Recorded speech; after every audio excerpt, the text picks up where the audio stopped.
But firstly, thank you, Cape Town Partnership, for requesting this presentation. I think it's very important that we all have a shared vision of Cape Town going forward. Zaid asked me to do this thing on Cape Town as a design city, the economic advantage. I thought I'd also expand into creating wealth from knowledge and innovation, which is a key focus area for the city of Cape Town. The economic advantage of a designed city, I thought I'd just start off there. Previously you used to get the industrial cities post-World War II. We used to have fossil fuel-driven economy, your coal economy, your fuel economy, but the economy of the 21st century certainly is changing, and it's going to be driven by global knowledge and innovation.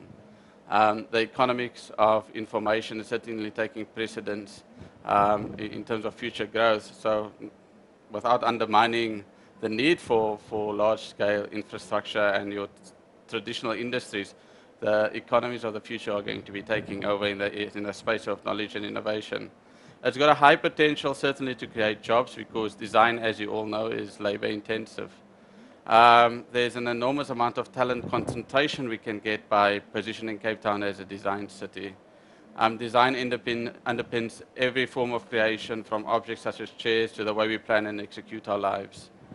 And certainly the future success of cities lie in the hands of those who plan, design and manage the shared spaces and functions of their cities. Just a quick content. I'm going to give you knowledge and innovation and introduction, the processes, the systems. Entrepreneurship is a key source of innovation, and I'm going to touch on one or two studies in the city of Cape Town.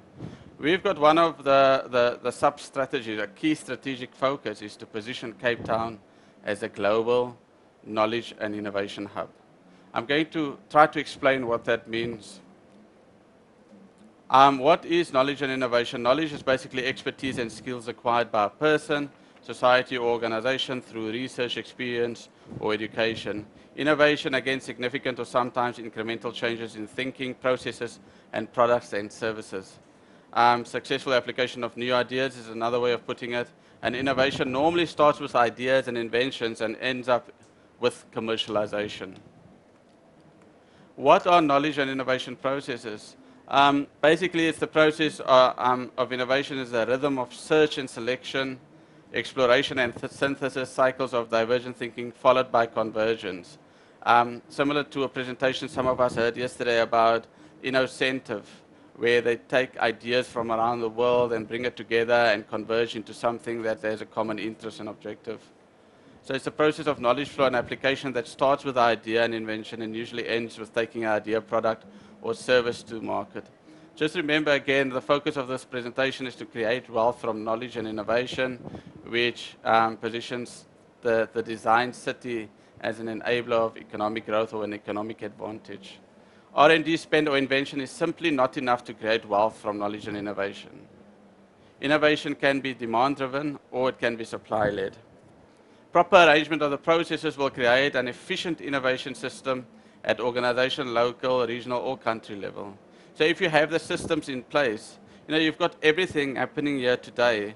The question is, how do these people normally take it further? Are they matched with the people who can provide the funding at this stage of the innovation cycle? Because it's the most risky cycle, this area. And investors want more returns, but lower risk. Sources of innovation and its geographical location will have an impact on the efficiency of the system. For example, if your innovation center is located closer to the local university or on campus, you have a higher rate of success in terms of stimulating innovation. And how does one go about creating knowledge and innovation systems? This is an evolution.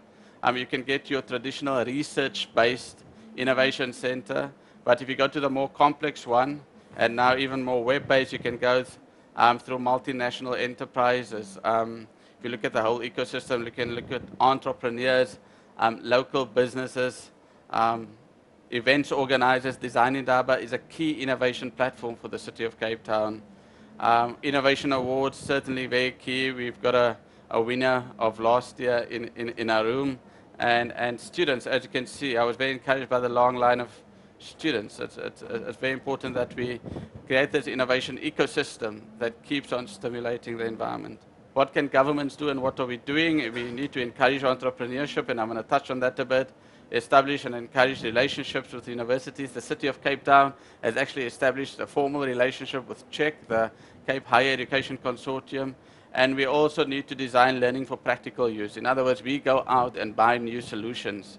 Instead of us going and just maintaining the status quo, we actually encourage people from the bandwidth bath, for example, or the bandwidth barn, to come up with new ideas to apply within the city. And we've done that already with regard to our film permitting office. We need to leverage science and technology spend and that's government spend with the private sector. We need to ensure innovation on needs driven. You know, it's no use just innovating, but there's no need for it. You have to make sure it's done for practical use. We need to align our policies, establish reward systems, incubate support initiatives, and decrease the cost of ICT, especially broadband. And as some of you would know, we are already laying the pipes in the City of Cape Town for broadband connectivity. This is a key area that I just want to pause on. I think this is the single most enabler for innovation, for taking the idea to the next stage.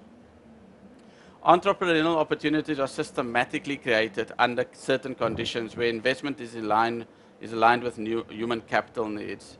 I've been to Barcelona recently, and we are going to import that entire institution called Barcelona Activa, where they've got an entire entrepreneurship ecosystem. Somebody walks in with an idea, it gets taken to development stage, they get assigned a coach, they get taken to the next level of being assigned resources, legal, HR, business plans, financial, and then they're given premises.